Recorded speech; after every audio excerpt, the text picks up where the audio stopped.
Bien, vamos a dar por finalizado el tema de fundamentos. Para ello vamos a culminar con el último capítulo, que tiene que ver con grado de indeterminación y pronunciamiento de sistema.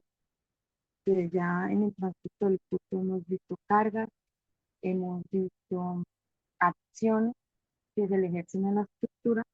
Ahora hay que contemplar el análisis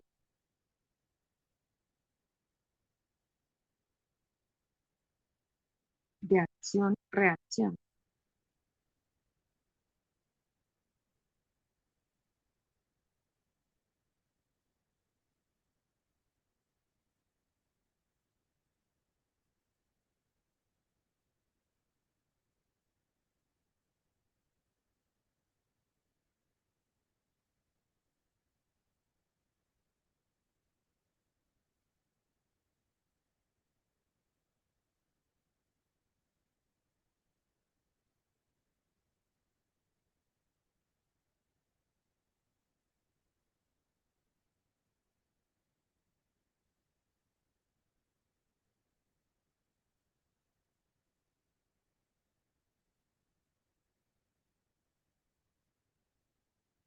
Bien, entonces aquí vamos a culminar el capítulo de fundamentos. Por tanto, ya hemos venido ejerciendo acciones de transferencia de cargas en nuestro sistema, y ante estas acciones pues van a ocurrir unas reacciones que es la tercera ley de Newton.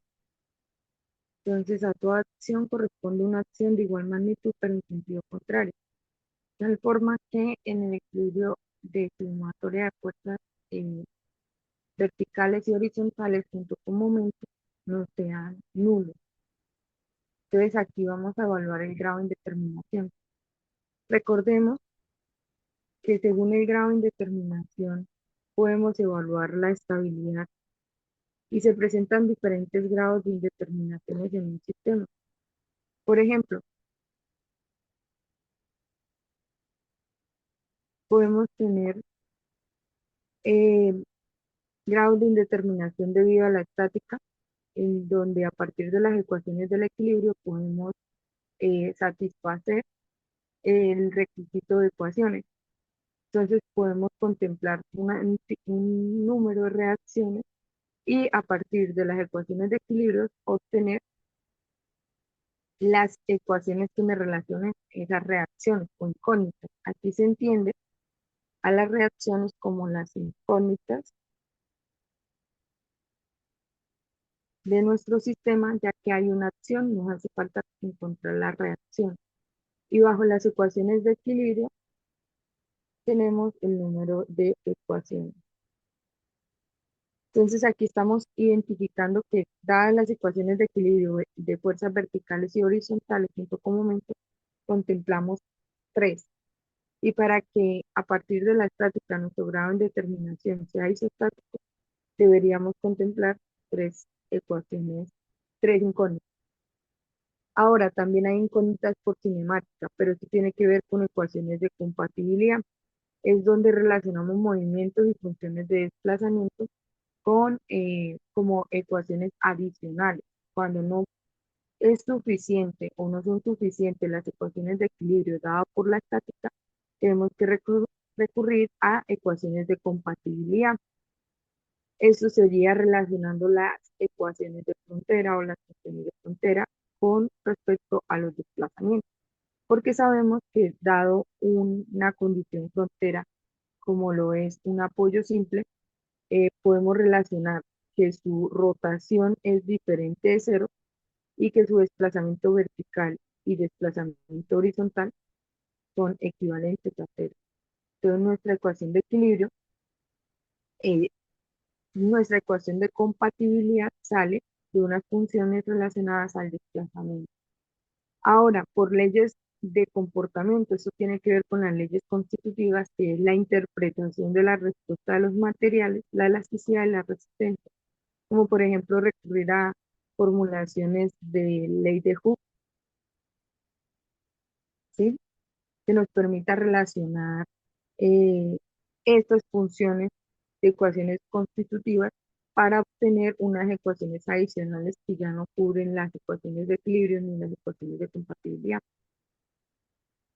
Bien, ahora, ¿para qué me sirve el grado de indeterminación? El grado de indeterminación, primero que nada, es el cálculo o es el número de fuerzas redundantes de la estructura.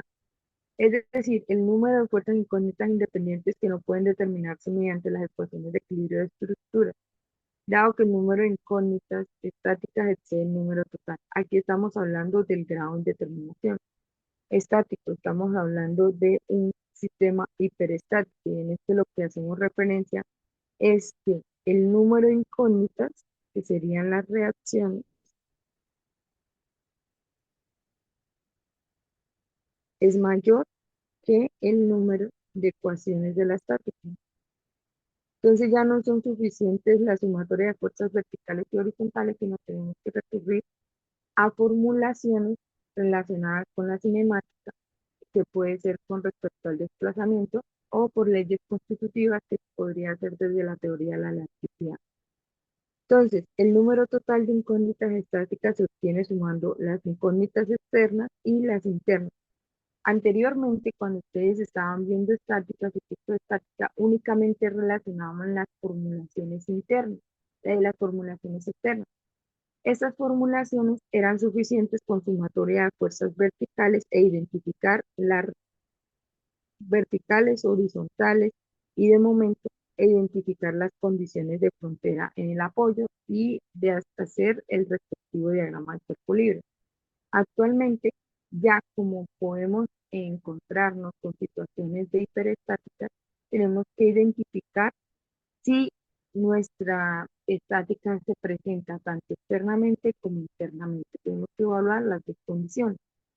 Entonces, para eso es necesario identificar el total de incógnitas estáticas. Esto contempla externa e interna. Ahora, hay que identificar qué son las reacciones y nos dice en la teoría que los cuerpos están en contacto con otros cuerpos para transmitir cargas y para apoyarse. Entonces, si yo hiciera una viga, hay que entender que esta interpretación de apoyo nos está hablando de columna o sí, de columna. Y aquí ante una acción, la viga está cumpliendo el trabajo de transmitir las cargas a la columna y la columna eh, está realizando la labor de apoyar la viga. Estos apoyos restringen los movimientos de los cuerpos. Si identificamos acá, se está restringiendo el movimiento del cuerpo, tanto lateral como verticalmente, impidiendo el movimiento o rotación del cuerpo en alguna dirección o sentido. Entonces, la reacción es esa limitación que yo le estoy, o bueno, el apoyo es esa restricción que yo le estoy ejerciendo al cuerpo, ¿sí? En análisis, que puede ser de tipo de restricción, rotación y desplazamiento. Cuando el cuerpo se encuentra sometido a alguna carga externa, las reacciones en los apoyos, conexiones empiezan a aparecer, porque empieza a implementarse la tercera ley de Newton, que es acción-reacción. La fuerza generada en el apoyo-reacción contrarresta la carga aplicada sobre el cuerpo, utilizando la ley de acción y reacción de Newton.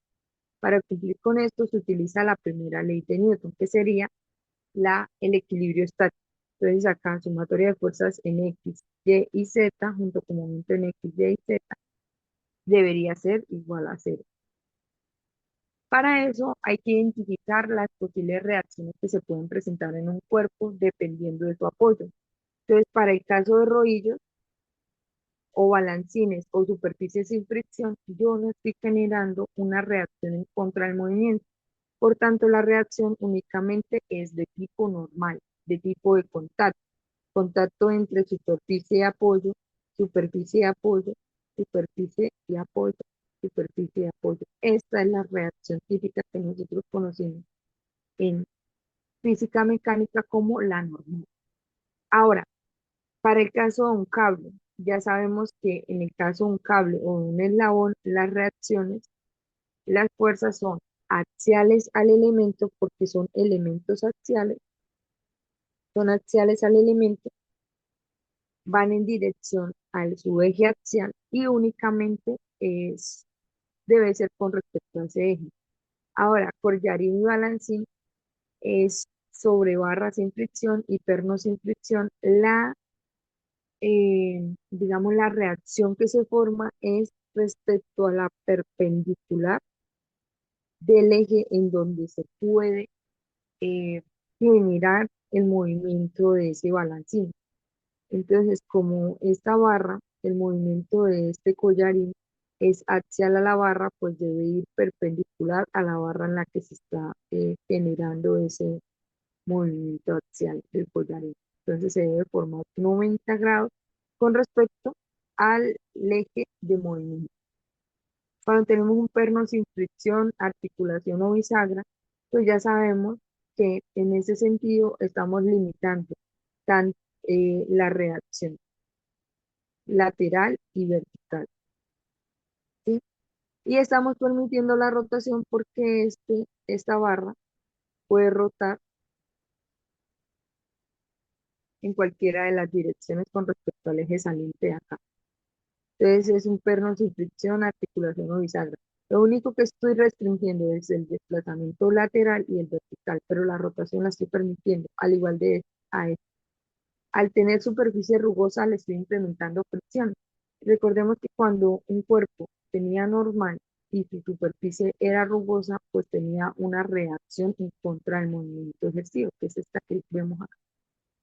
Ahora, cuando no solamente se limita el desplazamiento lateral y vertical, sino también la rotación, lo llamamos apoyo fijo, y es aquel que presenta fuerza y par de fuerza, como el típico empotramiento. Y así podemos ver las condiciones en 3D. Entonces, por ejemplo, este rodillo sobre superficie rugosa. Entonces, ¿qué le estoy permitiendo a qué le estoy impidiendo a mi sistema?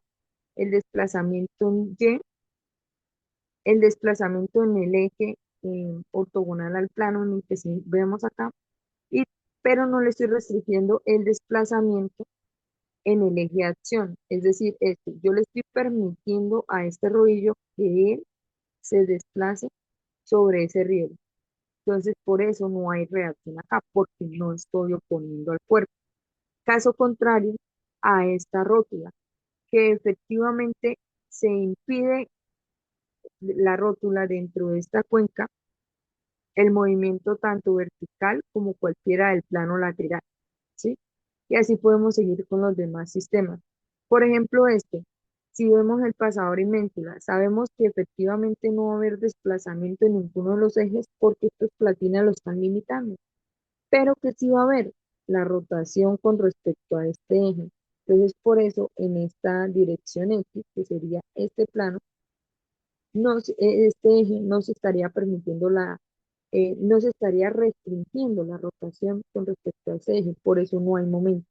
En cambio, en las otras direcciones sí se está restringiendo, porque yo no estoy permitiendo que esto rote en esta dirección y tampoco que rote en esta dirección.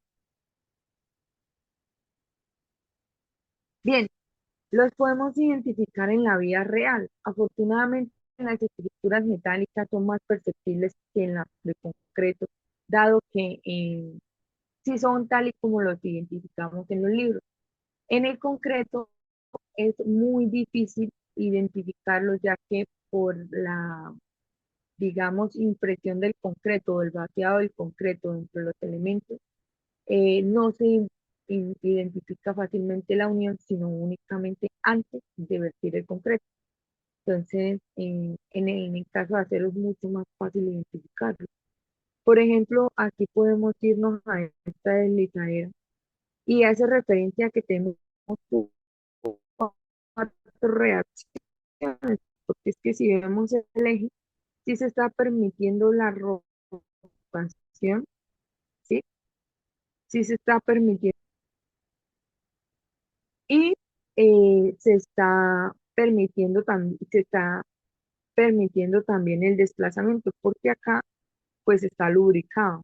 Entonces él fácilmente, el eje es circular y digamos la inserción también es circular, entonces no se está restringiendo ni la rotación ni el desplazamiento.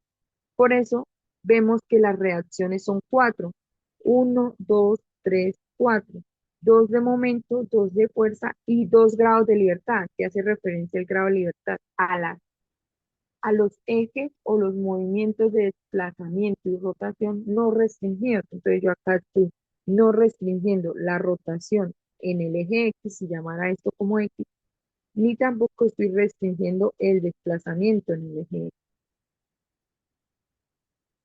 Ahora, si vemos acá, yo no estoy restringiendo la rotación, yo estoy permitiendo que esto rote. Por tanto, aquí no se va a presentar rotación. Ahora, bien, tenemos dos reacciones, que sería la de este eje, que podríamos llamar X, y la del eje Y. Sí, dos reacciones y un grado de libertad. ¿Por qué? Porque lo estamos leyendo en el plano. Cuando yo estoy leyendo 3D, estoy hablando de 6 posibles grados de libertad con 6 posibles restricciones, ¿sí? En cambio, en el 2D estoy hablando de 3 grados de libertad con 3 posibles restricciones. Entonces, para este sistema analizado en 2D, estamos identificando dos reacciones, en este caso X y Y, y un grado de libertad que sería el de la rotación. Aquí hay que identificar que estoy hablando de posibles 3 grados de libertad, posibles restricciones, es decir, que en 2D estoy hablando de 3 condiciones y en 3D estoy hablando de 6. ¿Cuáles 6? X y rotación en X, Y y rotación en Y, Z y rotación en Z. Entonces 3, 6. Aquí, ¿de quién estoy hablando? X, Y y rotación en Z, que serían las del plano. Ahora bien, así podemos seguir en cada uno de estos. Entonces, como anteriormente les decía, yo acá no estoy restringiendo esta rotación. A él se le permite hacer esta rotación, que sería esta condición.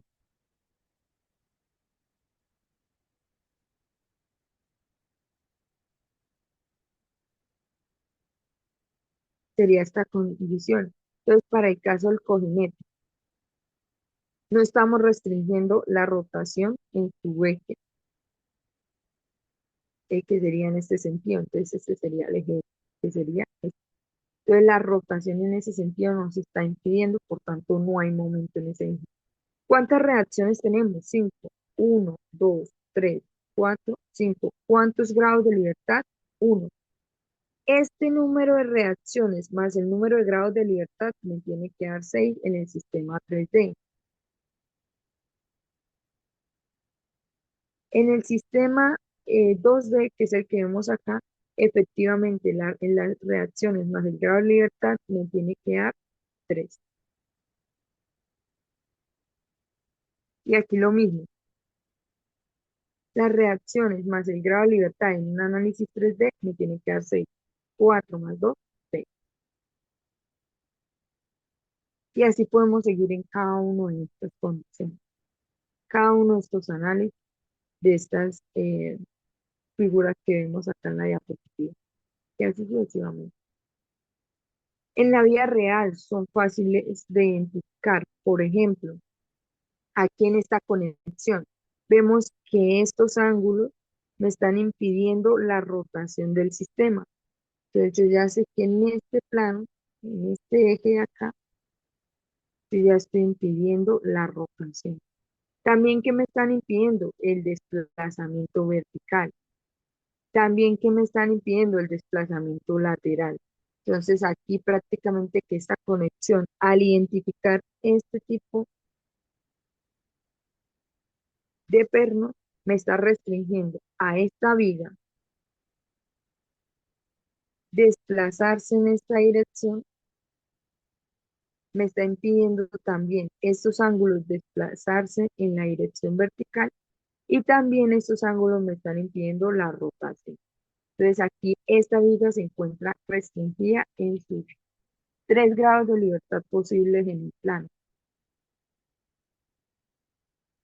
Ahora, si nos vamos a este sistema, él fácilmente puede rotar, por eso es que se ve como conexiones articuladas. Entonces, él fácilmente puede rotar, pero difícilmente puede desplazarse en cada uno de sus planos. ¿Listo? Y acá es el típico neopreno que se le conecta a las columnas, perdón, se le conectan en los puentes. Sí, aquí hay un neopreno. Su reacción es de este tipo, solamente de contacto normal, ya que reduce los cortantes que se puedan presentar en ese sistema. Entonces ellos lo que hacen es reducir ese movimiento que se puede presentar por las cargas dinámicas de los vehículos en el puente, reducirla al punto en que fácilmente este neopreno, al transferirle al pilar, únicamente es de conexión axial, no se generan cortantes. Y así podemos identificar más en la vida real. Aquí podemos identificar que este que tenemos acá, fácilmente lo único que está permitiendo es un grado de libertad de rotación, es decir, esta conexión de este elemento es de tipo de una articulación donde solamente se restringe X y Y, si es de fuera X y se permite la rotación en Z. Esto sí se permite, ¿sí? Y así podemos identificar más conexiones. Las solicitaciones más generales sobre una rebanada de pieza recta pueden ser de tracción, de compresión, en el caso de un cable únicamente de tracción, en el caso de una barra a tracción y compresión, en el caso de una viga de flexión, en el caso de una viga también se puede presentar la torsión y el cortante, ¿sí? Entonces recordemos que la tracción es esa que ocurre en el eje axial del elemento, la compresión también ocurre en el eje axial del elemento. Por otra parte, la flexión ocurre de manera ortogonal al eje axial, ¿sí? De manera ortogonal al eje axial, y la torsión ocurre como un momento con respecto al eje axial, ¿sí? La flexión, en este sentido, la flexión da esta carga ortogonal en el sistema que presenta las solicitaciones de flexión. Y el cortante, ¿sí?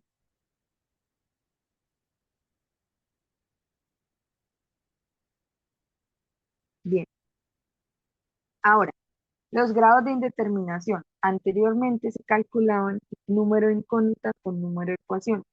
Esto en términos externos, pero ahora no solamente va a ser suficiente identificar el grado de indeterminación externo como el número de reacciones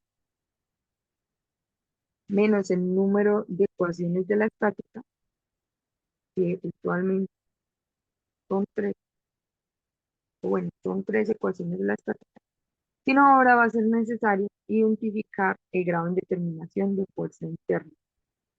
En caso de que no sea suficiente las ecuaciones de la estática, pues entonces recurriremos a condiciones de contorno. Entonces, para estructuras, las llamamos estructuras isostáticas cuando tenemos un grado de indeterminación equivalente a cero, ¿sí?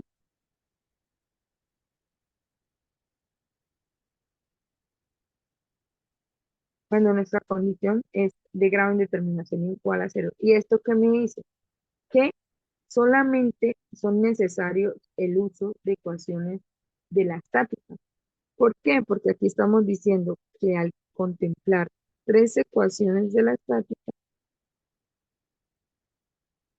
en el sistema en el plano, por ejemplo, que sean dos de laterales,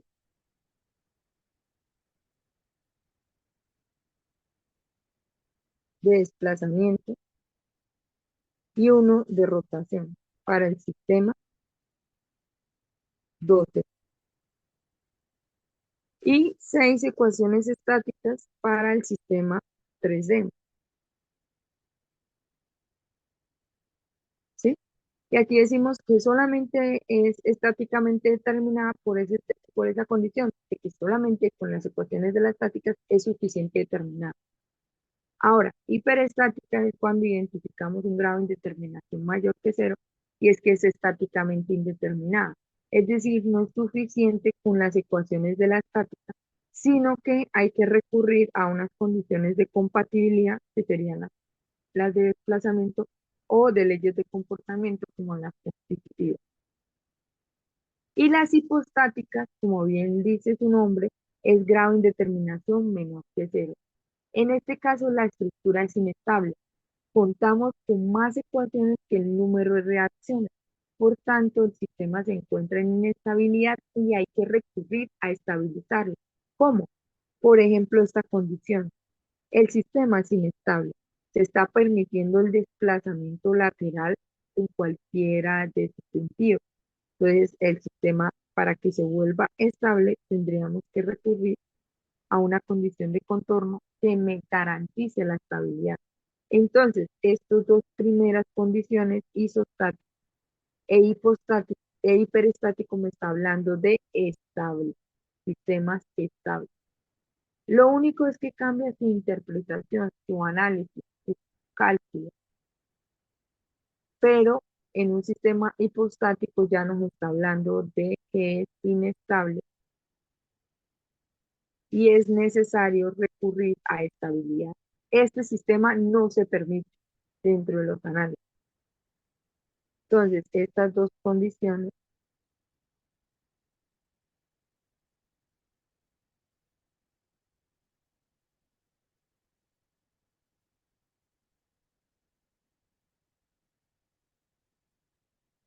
nos está hablando de sistemas estables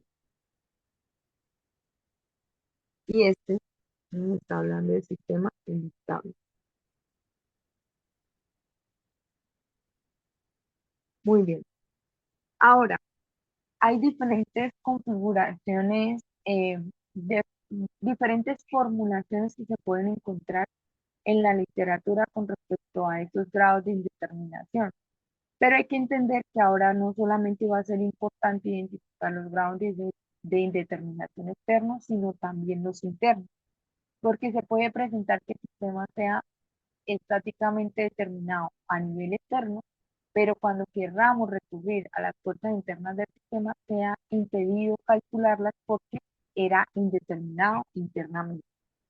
Ahora bien, voy a hablar de cada una de estas formulaciones. Entonces, para el caso de vigas, en el caso de vigas es difícil identificar el grado de determinación externo e interno, porque su formulación se va directo al grado de determinación total, como lo vemos acá. Entonces aquí directamente nos vamos al sistema de grado de determinación total y nos está diciendo que con el número de reacciones y el número de ecuaciones de la estática con respecto a las condiciones adicionales que se puedan presentar, es suficiente calcular el grado de determinación total. Esto porque no es un sistema mixto, es un sistema aislado. Y con esto es suficiente calcular eh, el fenómeno de las vigas y el grado de determinación para las vigas total. Todo esto es un número de reacciones, hace referencia a NR. La nomenclatura se puede identificar en esta parte derecha de la presentación. Número de reacciones, número de ecuaciones de la estática y condiciones adicionales o ecuaciones adicionales de condición. ¿Estas de dónde salen? Pueden salir del enunciado, de la interpretación del diagrama de cuerpo libre, interpretación de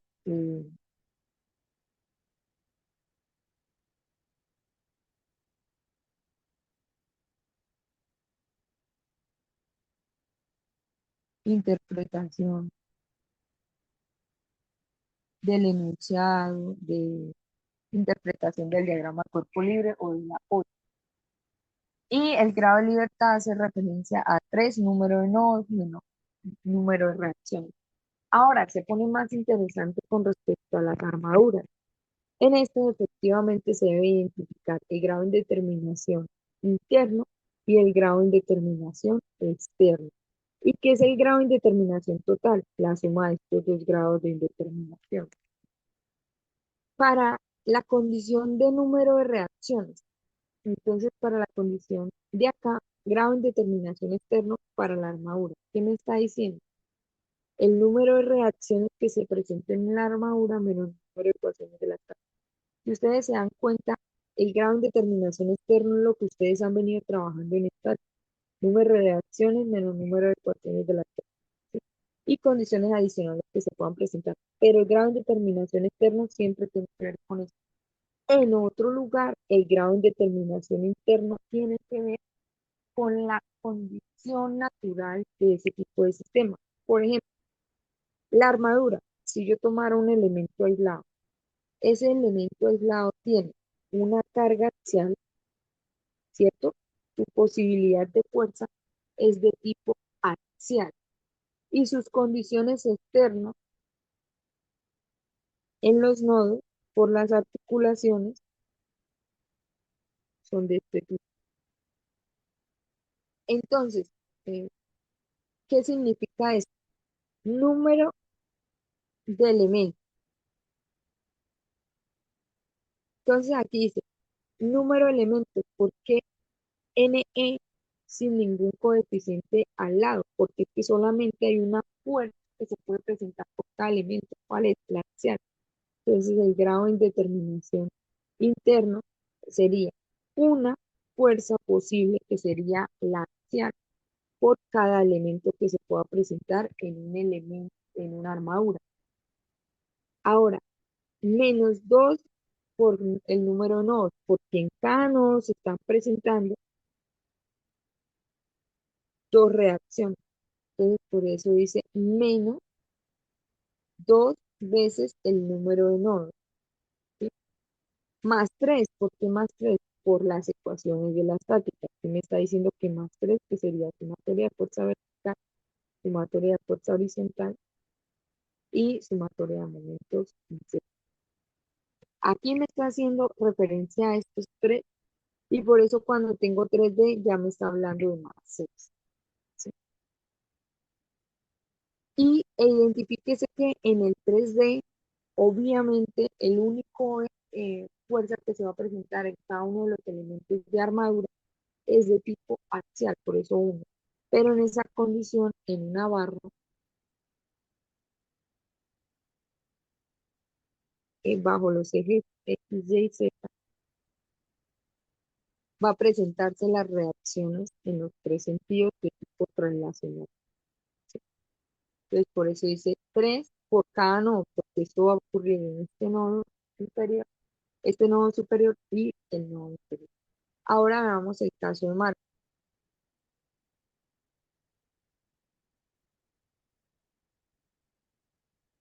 Para el caso de Marcos, tenemos lo mismo, grado de determinación total es la suma del grado de determinación externo más el grado de determinación interno. El grado de determinación externo no cambia, va a seguir siendo el número de reacciones menos el número de ecuaciones de la tabla, menos condiciones adicionales, pero estas ecuaciones de condiciones tienen que ver con quién es vivo. Ahora, grado de determinación interno hace referencia a 3 por el número de elementos, menos 3 por el número de nodos y número de ecuaciones de la tabla, que serían 3. Si nos vamos a un marco, voy a tomar esta condición. Cada una de mis elementos pertenecientes a la conexión de un marco rígido van a tener, en este caso, axial, cortante y momento. Cada uno de estos elementos va a tener axial, cortante y momento. Axial, cortante y momento. Por tanto, va a ser 3 fuerzas posibles por cada número de elementos. Ahora, si yo desconecto mi viga, de la columna, cada una de ellas me va a generar una fuerza interna, axial, constante y momento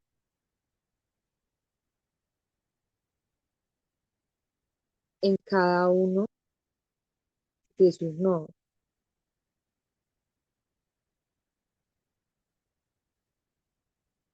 Entonces, por eso aparece 3 por cada nodo, porque cada nodo es conexionada a generar 3. ¿Y qué es nodo? Uno, 2, 3, 4.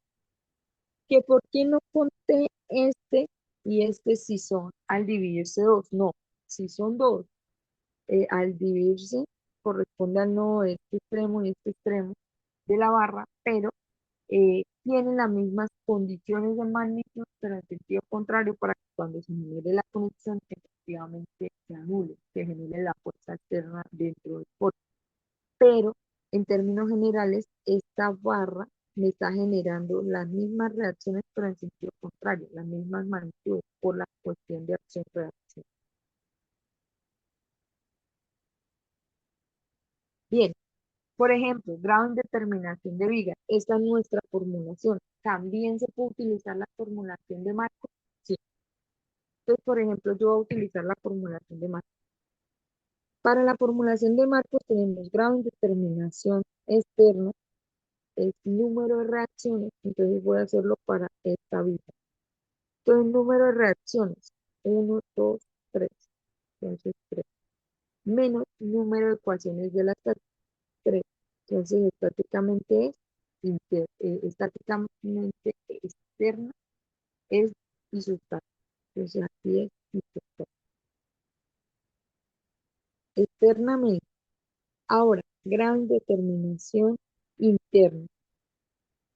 Ese sería 3 por el número de elementos menos 3 por el número de nodos más 3 de las ecuaciones de la tabla que estoy utilizando esta ecuación de más. Me permiten vigas. Ahora, 3 por el número de elementos. Entonces aquí voy a dibujar dos elementos, uno y 2. Entonces, grado en determinación interna va a ser igual a 3 por 2 elementos menos 3 por el número de nodos. 1, 2, 3 más 3. Y esto nos daría 3 por 2, 6, menos 3 por 3, 9, más 3, 0. Entonces también es isostático internamente, externamente. Entonces los invito a que realicen el grado de determinación para esta configuración de viga 2. Ahora bien, para la condición de armadura, entonces efectivamente ya sabemos que un elemento de una armadura se compone únicamente por fuerza axial y que al desconectarla de los extremos de las articulaciones se generan fuerzas en X y fuerzas en Y. Entonces aquí tendríamos, si no quisiéramos consultar primero la formulación, sino interpretarla. Entonces, grado en determinación externo, estamos hablando de toda la armadura. Y esta que tiene que ver con número de reacciones menos número de ecuaciones de la estática. En cambio, el grado en determinación interno me está hablando que por cada elemento yo tengo una fuerza axial, una fuerza interna, menos que por cada nodo yo voy a generar dos fuerzas, X y Y, más tres ecuaciones de la tabla. Esa sería mi formulación, que tiene un parecido en el caso de. Entonces vamos a calcular. Entonces voy a hacer el ejercicio para este sistema. Este sería su diagrama de grados de libertad, ¿sí? Entonces, voy a calcularlo. Entonces vamos a tener Grado de indeterminación externo, que es igual. Ah, bueno, para los demás ejercicios, ¿qué nos hace falta? El grado de indeterminación total. Entonces, el grado de indeterminación total de mi sistema de esta vida, pues 0 más 0 es isostática tanto interna como externamente. Ahora, nos vamos a esto. Entonces, grado de indeterminación externa sería número de reacciones, 1, 2, 3, menos número de ecuaciones de la estática, 3. Eso nos daría 0 es isostático externamente. Ahora, internamente, grado de indeterminación, 1 de fuerza axial por cada uno de los elementos. Entonces, 1, 2, 3, 4, 5, 6, 7, 8, 9. 9 elementos. Menos 2 por cada nodo. Entonces, contamos nodos. 1, 2, 3, 4, 5, 6. 6 nodos más 3. Entonces, aquí 9 más 3, 12. Menos 12, 0. También es isostático internamente. Por tanto, la condición de grado de indeterminación total va a ser también cero. Entonces, nuevamente los invito a que realicen esta configuración. ¿Qué significa esto? ¿Qué significa estos dos iguales? Que es una barra sobre la otra. O sea, aquí no se está generando una conexión, sino va la barra y la otra se intercepta, pero no se está generando una conexión aquí adicional, sino que una pasó por encima de la otra. Es esta configuración. Bien, ahora el grado de determinación de un pórtico, como les decía, en el caso de los pórticos se tiene que tener fuerza axial, portante y momento. Por eso, 3 fuerzas internas por cada uno de los elementos menos 3 fuerzas reaccionarias de esa desconexión. Entonces veamos, por ejemplo, acá. Entonces, para este tipo de condición tenemos grado de indeterminación,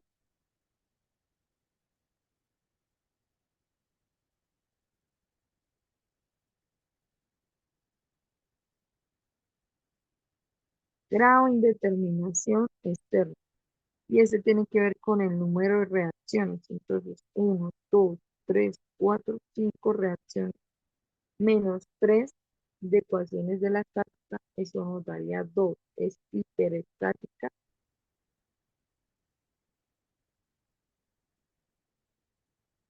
externamente. Ahora, internamente, grado de indeterminación interna. Vamos a tener 3 fuerzas por cada elemento. 1, 2, 3 elementos.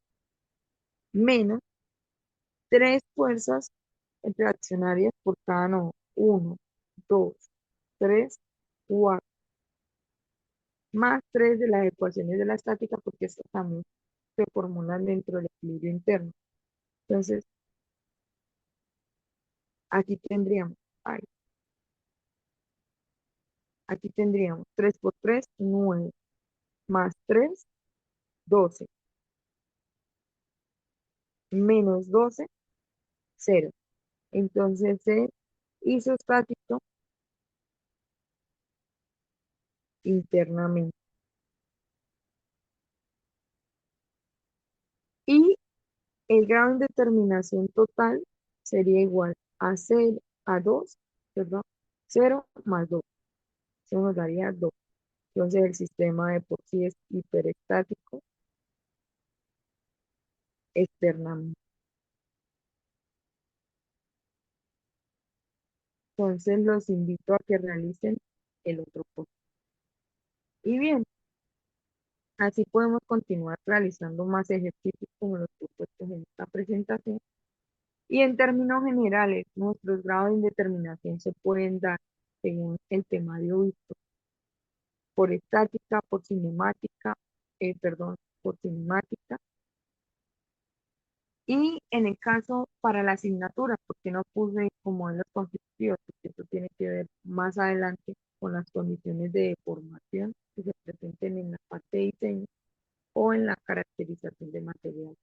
Entonces aquí únicamente nos interesa la indeterminación estática y en caso de que esa indeterminación estática no se pueda soportar únicamente con la sumatoria de equilibrios de fuerzas de la primera ley de Newton, pues vamos a tener que establecer ecuaciones de compatibilidad dadas las condiciones de frontera y la cinemática de esa condición.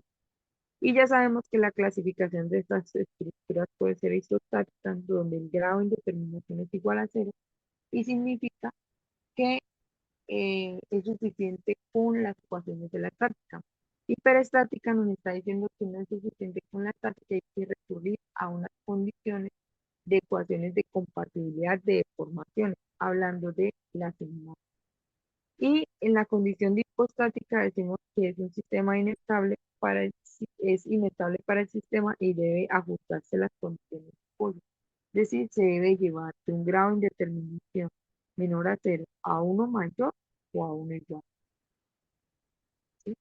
Ahora, también para que efectivamente se den garantías de que esta acción se responde, responda o se respalde a partir de una reacción, también se debe tener coherencia con esos requisitos geométricos.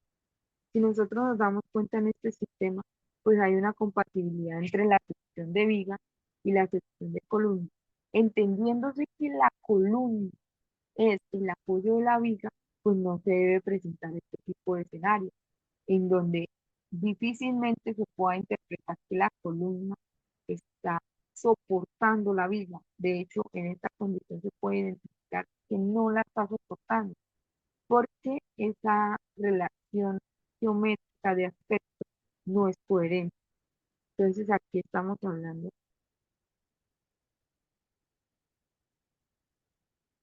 de que la columna es fuerte y la viga débil. Esta es la condición favorable en el sistema. Columna fuerte, viga débil. Estoy buscando que la viga sea el elemento débil, pero el soporte por nada del mundo falle antes de esa condición.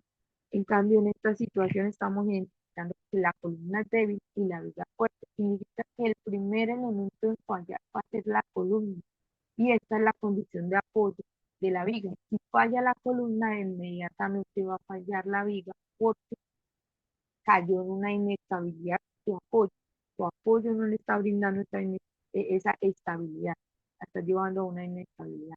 Entonces, en esta condición, efectivamente, el apoyo se está viendo limitado, no está sirviendo de apoyo, fácilmente puede dañarse, deteriorarse, fallar, y efectivamente no solamente fallar la columna, sino la viga también. En esta condición es diferente. En esta condición falla primero la viga y posterior a ello la columna. Y significa que la columna no ha llevado a una inestabilidad adicional por las acciones que se puedan presentar ante la viga, no está llevándola a una inestabilidad adicional. Aquí sí. ¿Listo? Bien.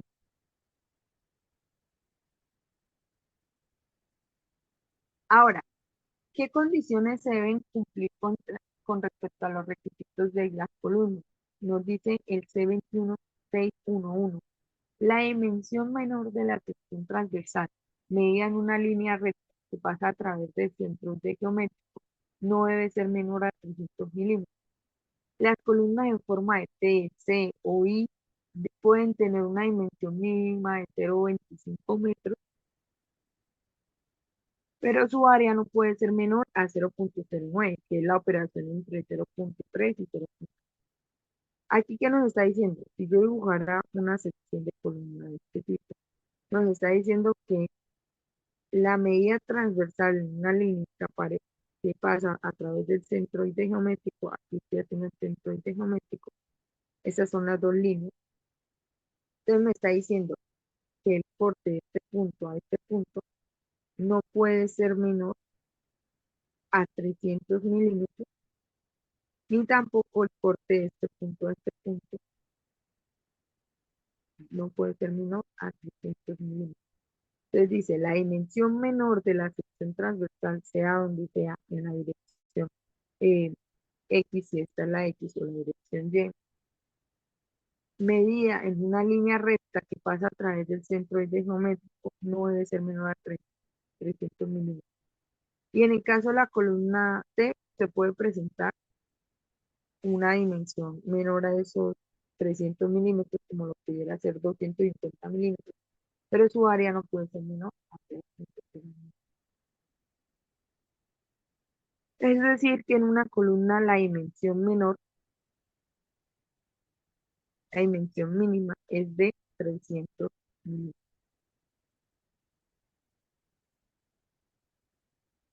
Ahora bien, también hay una condición de aspecto de las vigas y nos está hablando de, en el caso de las vigas, aquí lo vemos en la tabla C9, 5, nos está hablando que las vigas, según su condición de apoyo, se debe tomar la longitud dividido en un factor. Que si ese factor es 3, pues L sobre 3 sobre 16. Que si la condición es de un extremo continuo, L sobre 18. Que si la condición es de ambos extremos continuos, L sobre 21. Y en voladizo, el octavo. Se debe analizar en cada una de las condiciones del panel en la que se presente la viga, ¿sí? Y adicional a esto, pues efectivamente se debe hacer el chequeo de un efecto de columna débil, perdón, de columna fuerte, viga débil. ¿Cómo? Relacionando los momentos que se presentan en la columna como más del 20% de los momentos nominales que se presentan en la viga. Aquí hay una tabla de requisitos geométricos de predimensionamiento para cualquier tipo de elemento, como lo pueden ser columnas, vigas, muros, estructural y desaldera. Haré una prueba de chequeo en cada una de estas condiciones para este ejercicio. Entonces aquí nos piden, realice el chequeo de dimensiones de los elementos pertenecientes al pórtico. Entonces, para los elementos pertenecientes al pórtico nos iremos a cada uno de ellos. Entonces, para el caso de columna, primero nos dice que la dimensión menor, tal y como lo vimos anteriormente, no puede ser menos del 300 milímetros. Entonces, identifiquemos la columna. Aquí, esta columna, 60 es mayor a 30 centímetros. Sí, aquí igual, aquí igual, aquí igual, aquí igual y aquí igual. ¿Listo? Entonces, esta condición de C21, 611, se cumple. Ahora, C21, 612. Aquí hay una condición adicional, nos dice la relación entre la dimensión menor de la sección transversal y la dimensión perpendicular no debe ser menor que 0,35 para secciones transversales cuya menor dimensión es menor o igual a 300. Y aquí nos dice 0,25 para secciones transversales cuya menor dimensión es mayor a 300 y menor o igual a 500. Y nos dice 0,20 para dimensiones transversales cuya menor dimensión es mayor a 500. Entonces aquí todas estas es mayor a 500. Entonces nos está diciendo que la relación entre la dimensión menor de la sección transversal y la dimensión perpendicular no debe ser menor que. Entonces identifiquemos. Aquí la relación es 60 sobre 70. Eso quiere decir que mi relación es de 1. Esta es mayor o igual. Veamos qué condición tiene. Tiene esta condición C. Entonces aquí dice la relación entre la dimensión menor de la sección transversal y la dimensión perpendicular no debe ser menor que 0,2. Entonces aquí la relación de 60 sobre 70 es 1. Esto es mayor a 0,2. Si me voy a esta también cumple, la relación es 1. Aquí también, aquí también, aquí también, también, también. Entonces por este lado la columna también cumple. Ahora en condición de hacer. Si ustedes ven, tienen una sección, por ejemplo, de una columna en donde hay 4 número 8. Voy a hacer el ejemplo acá, 4 número 6. Voy a poner 4 número 6. para la columna de 60 por 60. Entonces, aquí, ¿qué me dice? En C1091 está diciendo, el área de refuerzo longitudinal AST, me está hablando de este acero, este acero y este acero, para elementos no compuestos a compresión, no deben ser menor a 0,01 AG. ¿Qué hace referencia a G? Al área bruta de la sección, es decir, 60 por 60 por 0,01, ni tampoco mayor a 0,004. Entonces, ¿qué me está diciendo? Que AST debe estar entre 0,01 AG, entre el 1% y el 4% de AG. Entonces, si estos son cuatro números 6, entonces para la varilla número 6 calculo esos 4 por el área de la número 6 y luego lo relaciono con 0,01 por 60 por 60, que esto me daría en centímetros cuadrados, y aquí 0,04 de 60 por 60 centímetros cuadrados. Entonces aquí estoy relacionando el área del acero con respecto al de las dimensiones exteriores. Y aquí me está diciendo en C71051, todas las barras no preesforzadas deben estar confinadas por medio de estribos de por lo menos un diámetro número 3 para barras entre número 10 y número 4. Es decir, que aquí con número 6 mi estribo debería tener un diámetro de mínimo por lo menos el de 3/8 de pulgada, ¿sí? Y me dice, como mínimo. Y acá nos dice más adelante, y diámetro número 4 para cuando las barras son mayores a número 11. En este caso, tenemos entre número 10 y entre número 10 y menores. La número 6 es menor a la número 10, por tanto, el estribo que debe presentarse en la sección debe ser de por mínimo 3/8. En el caso en que el diámetro de la barra sea mayor a 11, debería tener un estribo número 4. Y acá, más adelante, nos habla del desplazamiento vertical entre el estribo. Nos dice que no debe ser mayor al diámetro de a 16 veces. Entonces, si tengo la elevación de la columna, debo revisar que el desplazamiento vertical en el espaciamiento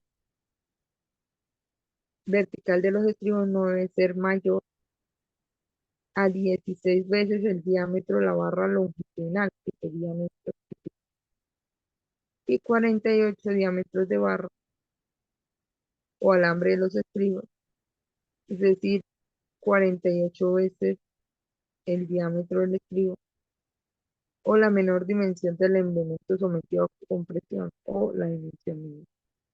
Eso debe ser la separación que se puede presentar en los elementos. Ahora, para este ejercicio voy a revisar la luz libre del elemento. Primero voy a revisar vigas. Y para esto tengo C21511 y nos dice, la luz libre del elemento Ln no debe ser menor que 4 veces su altura útil. Entonces, Ln no puede ser menor a 4 veces su altura útil. Entonces, revisemos esta condición. Entonces, ahora para la viga.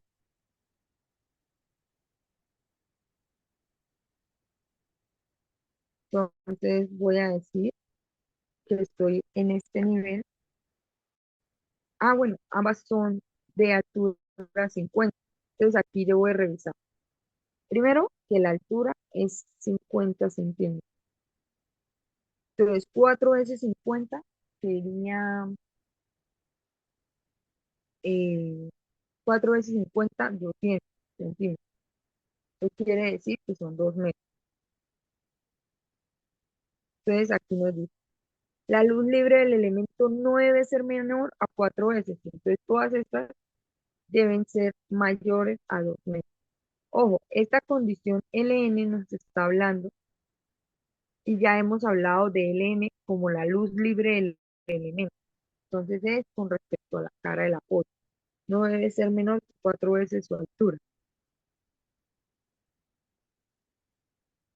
Entonces en esta debe presentarse una condición mayor o igual a 4 veces h y mayor o igual a 4 veces h. Ya sabemos que 4 veces h es igual a 2 metros.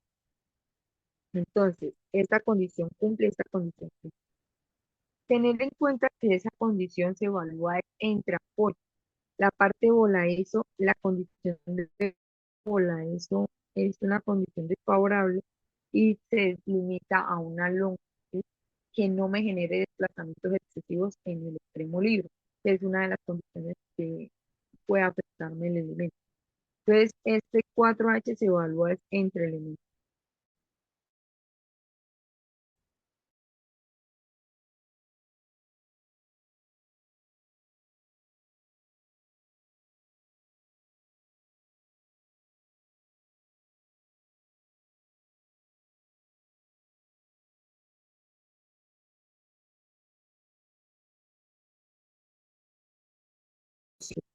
Que era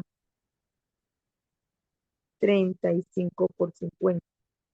Entonces, BW hace referencia a la base. No debe ser menor que el mayor entre 0,3H. En este caso, eso me daría eh, 0,15, perdón, 0,15 metros. Y 250, entonces 0,25 metros. Entonces, que el mayor valor, es decir, que BW no debe ser menor, es decir, debe ser mayor o igual al mayor de estos dos valores, 0,25. Entonces, 0,35 es mayor o igual a 0,25, sí. Entonces, esa condición se cumplió, esta también, ¿sí? A su vez, nos dice esta condición adicional, y voy a borrar acá. Nos dice, hay dos tipologías de tablas, C95 y CR95. En C95A nos dice altura o espesores mínimos de vigas no preesforzadas o losas reforzadas en una dirección, a menos que se calculen destrucciones.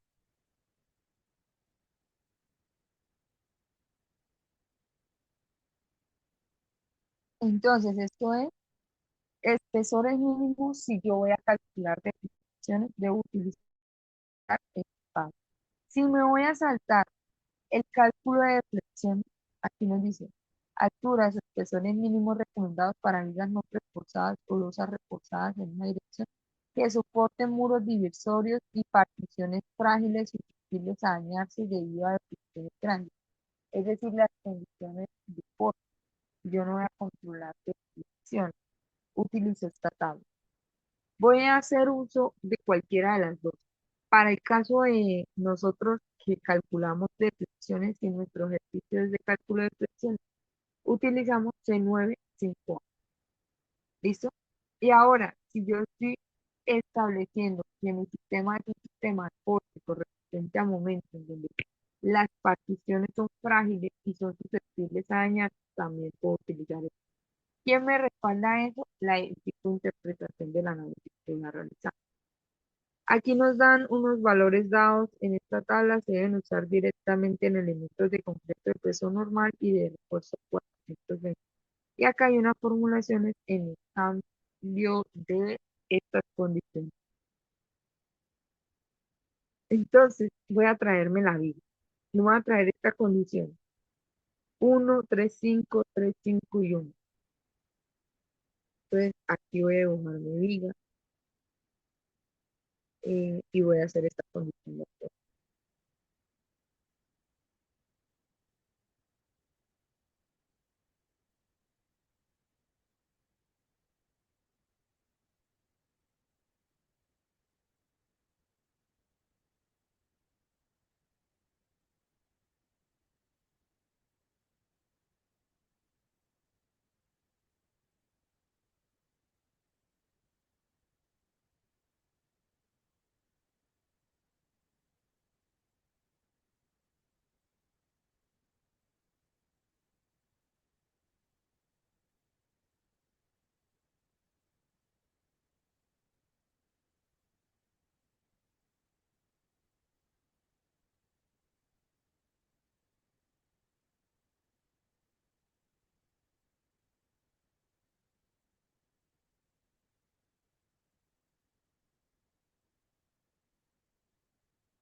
Entonces, vamos a interpretar. Aquí no es tanto la lectura de, de si la tabla CR95 o si la tabla C95, sino tiene que ver más con la interpretación de la condición de apoyo. Entonces, aquí, si nos hacemos nosotros y nos ubicamos en este vano, estamos en una condición en donde se está presentando un extremo continuo. ¿Y qué me quiere decir eso? Que en este extremo se está dando la continuidad del sistema. Pero también si yo me paro sobre este sistema, se está presentando una condición de voladizo. Entonces, aquí para este sector está rigiendo el L sobre 5 para la vida. Ahora, caso diferente, me paro acá.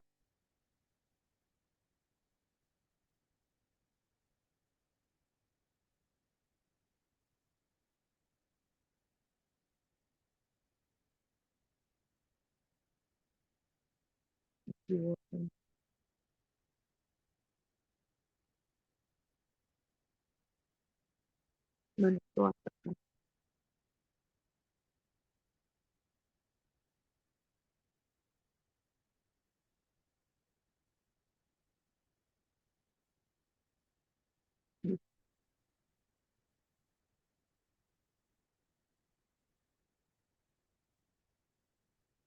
Listo. Ahora yo me paro acá. Si yo miro hacia allá, es un extremo continuo. Un extremo continuo hace representación a un importante. ¿Por qué aquí mirando hacia allá? Porque este extremo continúa, ¿sí? Ahora, si miro en esta dirección, estoy presentando un extremo continuo. Hay continuidad de la viga al otro extremo. Entonces, esta es una condición de dos extremos continuos, ambos extremos continuos, ¿sí? Entonces, ambos extremos continuos nos está diciendo que la condición es de L sobre 14. Aquí también, si me paro, va a producir la misma condición porque el sistema es simétrico y acá L cuadrado. ¿Cuándo se presenta con un extremo continuo? Por ejemplo, en esta viga que les voy a dibujar acá. Entonces aquí yo hago una viga, estoy acá, ella continúa en este extremo, ella continúa en este extremo. Entonces yo me paro sobre esta viga, sobre este vano, y me doy cuenta que aquí es simplemente apoyado, pero en este extremo hay continuidad de la viga. Entonces es con un extremo continuo. Es L sobre 2. Voy a agregar aquí un apoyo para ponerlo más interesante.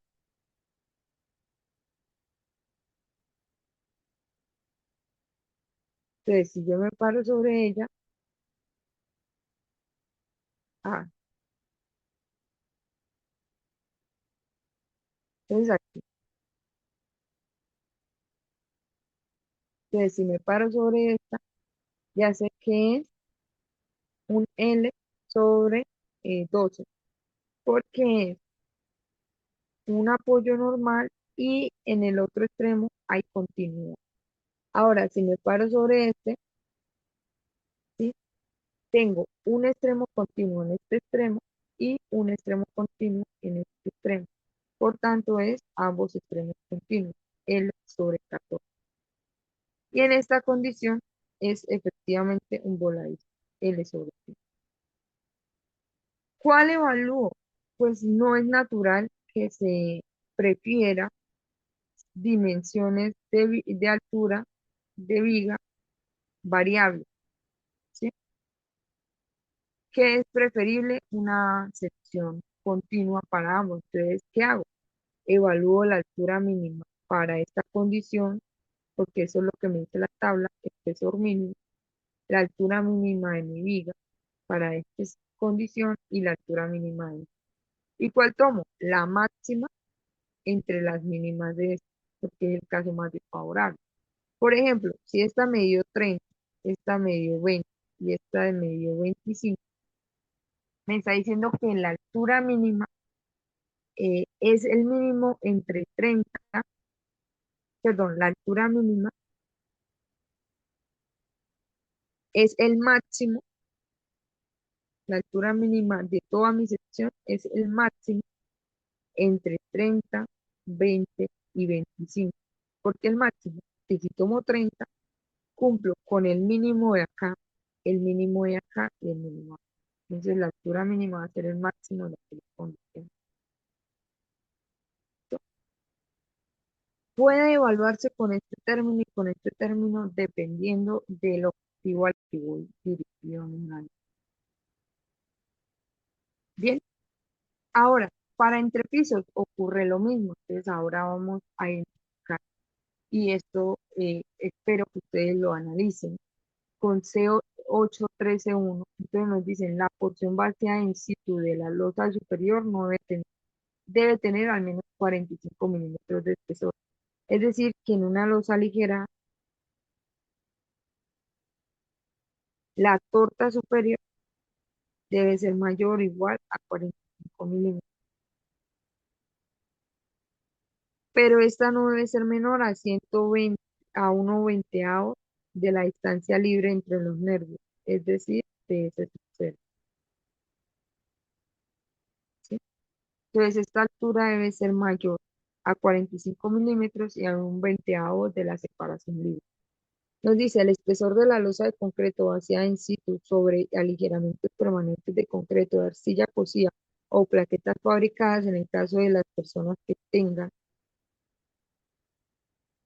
eh, relleno, la parte del, del casetón, entonces se debe contemplar este análisis. Un espesor puede reducirse a 40 en caso de que tengamos eh, aligeramientos permanentes. Ahora, C813.2 nos dice, el ancho de las nervaduras no debe ser menor a 100 milímetros. ¿De quién me está hablando? De este ancho del alma debe ser mayor o igual a 100 milímetros. Y su ancho promedio no debe ser menor. Ah, bueno, lo que pasa es que acá nos está haciendo referencia a una tipología que antiguamente se utilizaba y que aún no se ha descartado la posibilidad de seguirse utilizando en, en la NSR10. Y nos está diciendo, el ancho de nervaduras no debe ser menor a 100 milímetros en su parte superior. Entonces nos está diciendo que acá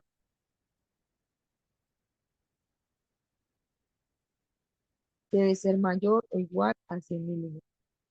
Nos está diciendo, y su ancho promedio, es decir, la relación entre el mayor y el menor, es decir, este valor, no puede ser menor a 80 milímetros, es decir, esto debe ser mayor a 80 milímetros.